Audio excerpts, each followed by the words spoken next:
The Bible tells us that some people think that living for God will bring riches.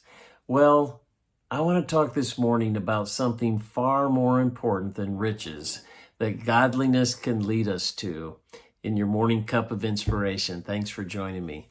I was reading in 1 Timothy. It was the 6th chapter, and it says in the 5th verse, some think that godliness leads to riches, but it goes on to say, no, real gain is godliness with contentment.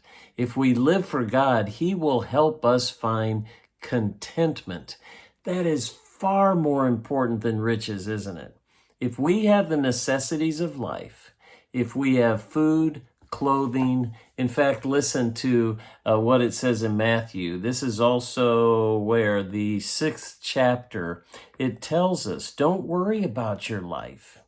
If you're wondering if I'm living for God, but I'm not getting ahead, I'm not getting rich, and your focus is on money, then you're missing the whole point. He wants to bring you contentment, but contentment comes from trusting Him and not worrying.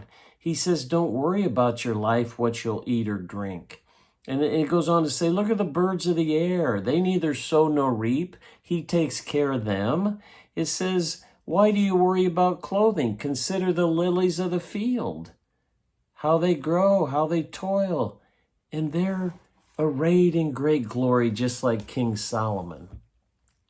So if you're struggling with your finances, if you're struggling with worry and anxiety, you're seeing inflation hit, you're seeing where the market's at, you're getting more stressed and more stressed and more stressed, and you're thinking, hey, I'm living for God. I should be making a lot of money. I should be getting rich. That's not what He promises. He promises contentment.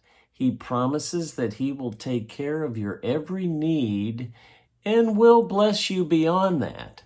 But you need to come to grips today that God will take care of every need you have, and you can come to Him with trust and faith and put the worry and anxiety aside and allow that contentment to fill your life today.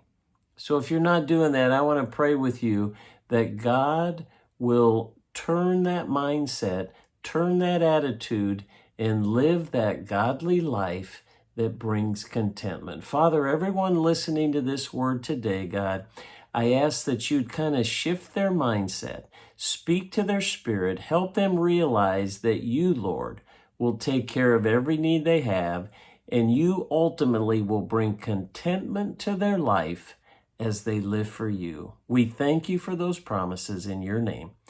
Amen. Hey, thanks for joining me for that morning cup of inspiration. Let's be content today. God bless.